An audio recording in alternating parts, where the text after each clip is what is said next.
What the fuck is up, everyone? Prison Meddler here. I'm back with another reviewing every album series, and it's gonna be All That Remains. As you may know, they have a new album coming out this Friday. So, sorry, that's my cat.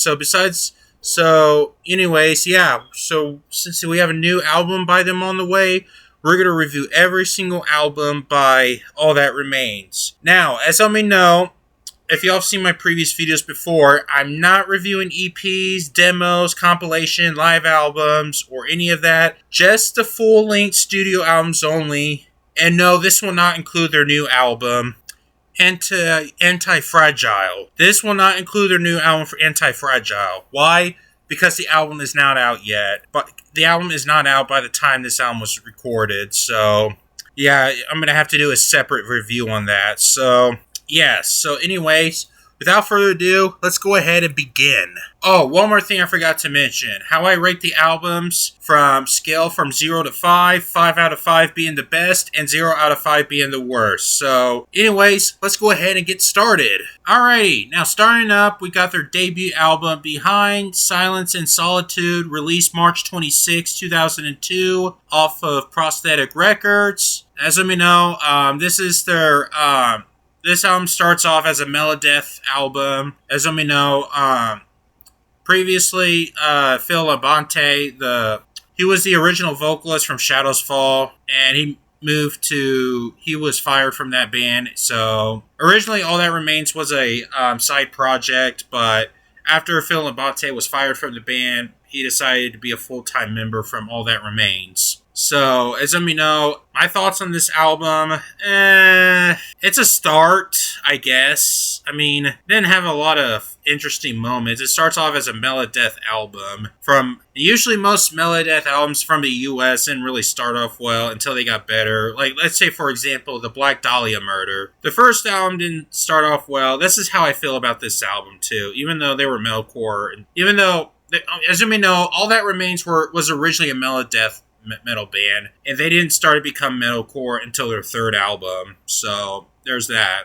And yeah, I mean, there's some few cool cuts. Like Erased is kind of a decent song. Same with Clarity. But as for the rest, I mean, I guess Behind Silence and Solitude is kind of a start for the band, but yeah, it didn't really turn out well. And the production is kind of messy at times. So I wouldn't call this a bad album. It's just something I wouldn't really go back to. As you may know, and the band pretty much all forgotten about, and they rarely play those songs live, as you may know. So, yeah, guys, I don't really have that much review. Almost all the songs from this album sounded the same, to be honest with you. There's no clean vocals in this album. Their only album to not feature any clean vocals. So this is a Melodeath album. So yeah, guys, I really can't say what else. Especially albums with almost all the songs sound the same, so I'm going to give this album a 2 out of 5. I wouldn't call this a bad record or by any means, but it's just something I wouldn't go back to. I mean, it did have some few cool cuts here and here, like Follow, Clarity, and Erase, and that's just about it. So, yeah, but it's not the songs I would really bother coming back to. So, yeah, I can't really give a good review on it, because almost all the songs kind of sound the same-ish, so there's that.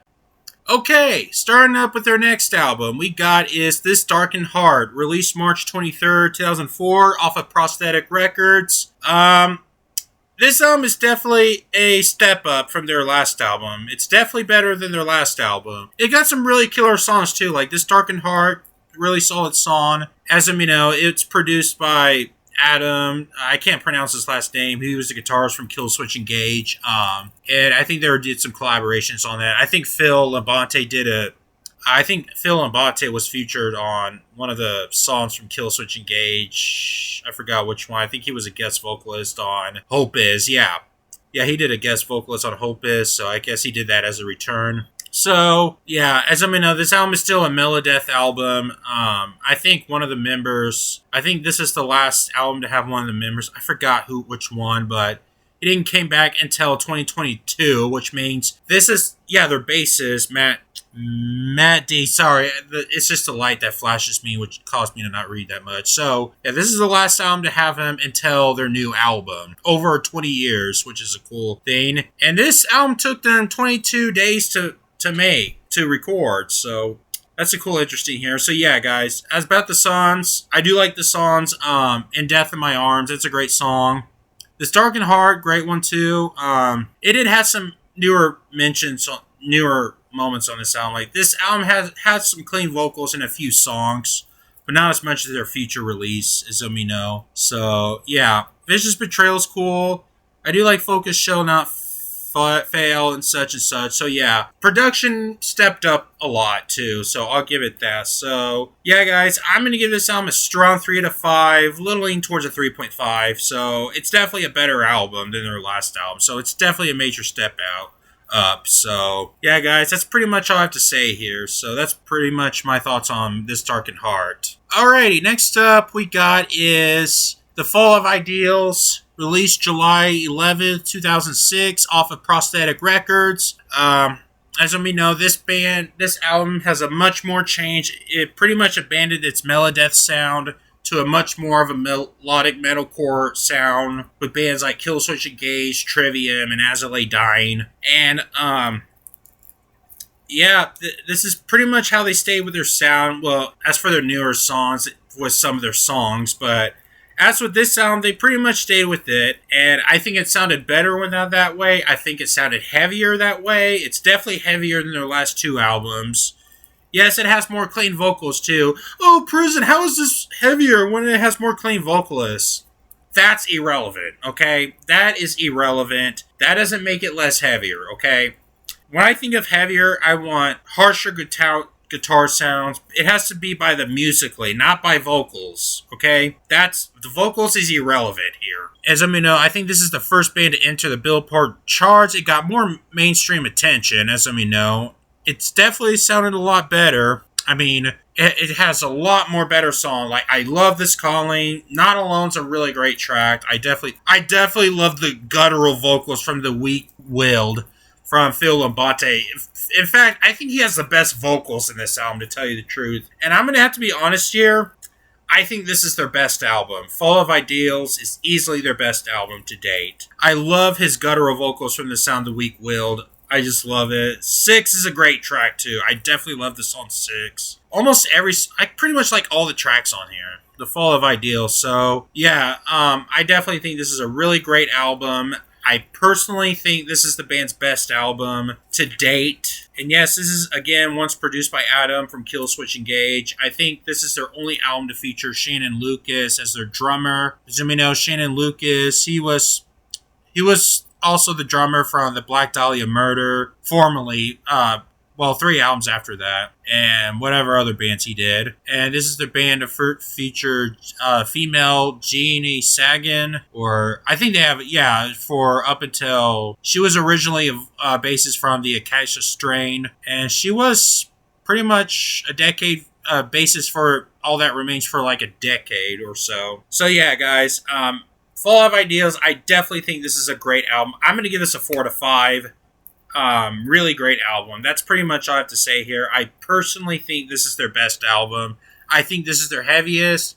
I think Phil has the best vocals in this album. I think has the best production, best songwriting, period. So yeah, guys, that's pretty much all I have to say here. I personally think this is their best album. Okay, next up we got is Overcome, released September 19, 2008.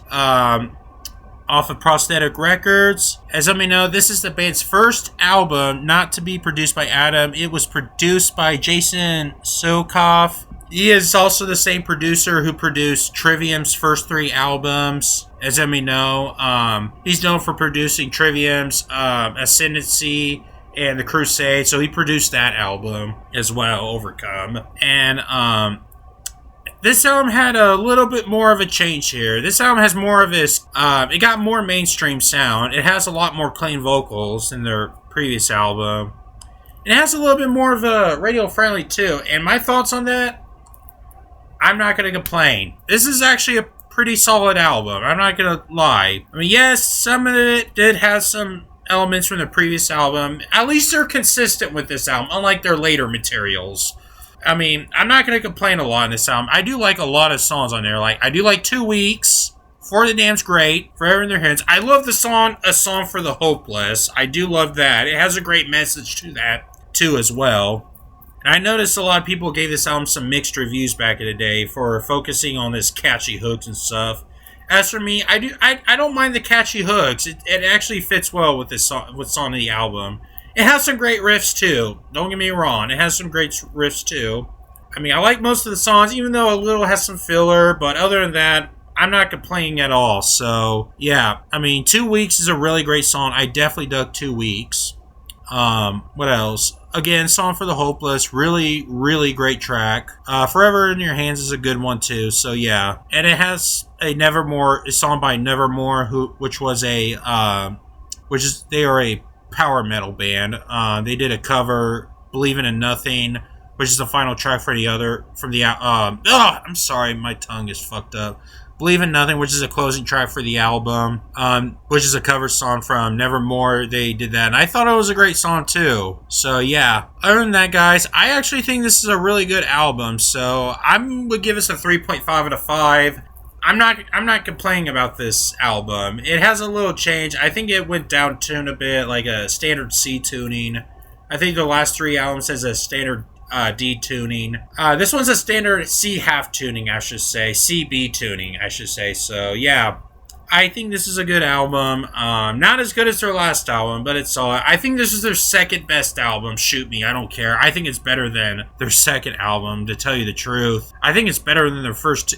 I think it's better than This Darkened Heart, to tell you the truth. So, fuck it. Shoot me. I don't give a fuck. Okay, next up we got is For We Are Many, released October 12, 2010, off of Prosthetic Records. Adam from Killswitch Engage came back to reproduce this album. Yay! And this is the album where the band kind of went downhill a bit. I know some of y'all really like this album. Good for you. For me, it's fine, I guess. My main complaint is it's just a very basic record. It just sounds the same as their last album. Just more songs. I mean, the album starts off with a really heavy Sing Kid type metalcore sound, which is kind of fun and a little cheesy at times. And then we starts off with some more radio friendly type tracks like For We Are Many. I mean, Last Time is a cool song. Some of the People All the Time, which is pretty heavy too.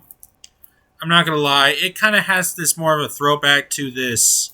And some influences by Iron Maiden, Judas Priest, with a bit of metalcore. It got some good harmonies here and here. I mean, Hold On's a good song, I'm not gonna lie. It had some solid cuts too, but let's be real here. It feels like it's the same as the last album, Overcome. It just feels like a B-side track to last Overcome. I mean, the album is fine or all, the production's good and all, but to tell you the truth, it's just, I'm not feeling a lot with this album. I mean, it's okay album. I'm not saying it's bad or anything. It's just, I don't know. It's not quite much of a big fan. So, yeah, guys. Again, it has some solid cuts, but there's a lot of songs in this album, too. Like, it just feels like Overcome 2.0. That's how I consider this album. So, yeah, guys. 2.5 out of 5.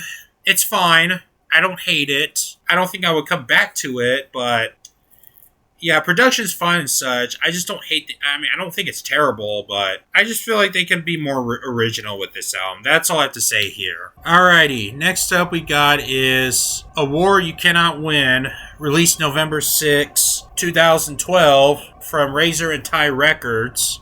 And it's an album. Yeah, I'm gonna be honest with you.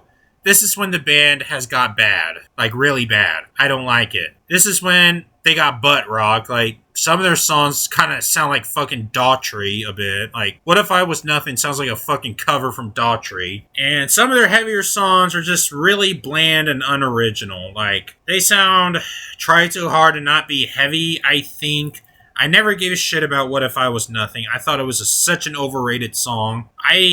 Almost all the songs are kind of forgettable. Again, it feels like a B-side from their last 2 albums, but just more filler songs. Just more forgettable songs. I mean, it does have some of their melodic metalcore songs, and just because they moved to this butt rot song really lacks consistency. Consistency. Oh my fucking god, I'm a little fucked up here. Okay. So yeah, this album, I'm just not feeling it at all. I'm gonna tell you the truth, guys. I'm just flat out bored listening to this album. This album really bores me to tears in this album. It's just not a good album. I'm sorry, this album is not good. It just has this... Some of those songs kind of has this tough guy-ish attitude, and I'm just not a fan of. I kind of want to... I don't believe this album is 39 minutes. It feels like it's over an hour, to be honest. That's how... It's just... Here's how I describe this album. A chore. A fucking chore you do not like. That's how I describe this album. Listening to this album is basically a chore to me. And, yeah, it's just not a good album, to be honest. I just find this album flat out boring. It's bad, to be honest with you. And, yeah, I just don't like it. So, I give this a 1.5 out of 5. Not a good album. Flat out bored. It's bad. Don't bother with this album. In fact, spoiler alert, don't bother around this era of All That Remains, to be honest with you. To tell you the truth. And, oh boy... I am not looking forward to review their next 2 albums. I'm just not. This is not their worst album, trust me. But we will get there. Oh no, I don't want to review that album. Okay, fine, fuck it. Next up we got is The Order of Things, released February 24th, 2015, off of Razor and Tide Records. Wow, I have never heard such bullshit in my life with this album. This album fucking blows. Let's be honest. Going back to this album to do this review was a fucking nightmare. Like, I don't really need to co-explain. This is definitely a horrible album. Oh, man. Even though it did have a few metalcore elements, it's a lot more butt rock. Let's talk about the song No Knock for a moment here, can we? What the fuck was that bullshit song? Are you trying to be like fucking Attila? Like, what's going on here? It sounds like a fucking Attila track. It just has this fucking frat boy attitude from, like, something from Five Finger Death Punch and Attila type lyrics. Like, what's the bother of making this song? And as for the most of the songs, like his generic rock radio songs, that's how I feel about In Flames 2010's materials. Like, it's a fucking snooze fest. I don't care for any of the songs. It's a fucking bore. Even the songs from their last album, War Cannot Win, has more value than any of the songs from that album. Like, trust me. I don't really want to bother going into further details. And even the longer song, the closing track, Criticism and Self-Realization, isn't doing a fucking thing for me. Like, a 7-minute track, I think that's their longest song ever, and that song fucking blows. It is a fucking chore to listen to. Like, holy shit. I'm just basically insulted by this song. I don't want to do another, like, explanatory here. Like, it's just a fucking butt rock album. It's, like, worse than In Flames' butt rock material. Like, it's worse than In Flames' battles, to tell you the truth. And it's basically a piss on the face of your fans. I give this a 0.5 out of 5. This is an atrocious album. You want to know something? This is not their worst album. No, we'll get to that in a minute. Trust me. Oh, don't get me started with this album. I feel like I'm going to be sick. Okay, let's get this over with. Next up, we got Magnus. Released April 28, 2017. Off of Razor and Tide Records. Ugh. Why? Let's get this over with. Fuck this album. That's, like, really. Wow. This is horrible album. I hate all the songs on this album. Production is even worse than their last album. And some of their songs has this poppy type sound to it. In fact, they did a fucking Garth Brooks cover song, for fuck's sakes. The Thunder Rolls, and it was horrible. The track, I mean, even their heavier songs are just horrible. Safe House, oh my god, that's horrible. Halo, oh my god, this is a horrible album. You know what? I'm just gonna make this short as possible. It has some of this electronic sounds. It has some poppy type sounds. I don't feel like yelling right now. Reviewing this album makes me want to feel sick. In fact, I didn't even finish listening to this album. This is how terrible this album is. Fuck this album. 0 out of 5. Yes, literally. I can't give a higher review than that. This is blasphemous of an album. I am just so insulted by listening to this album.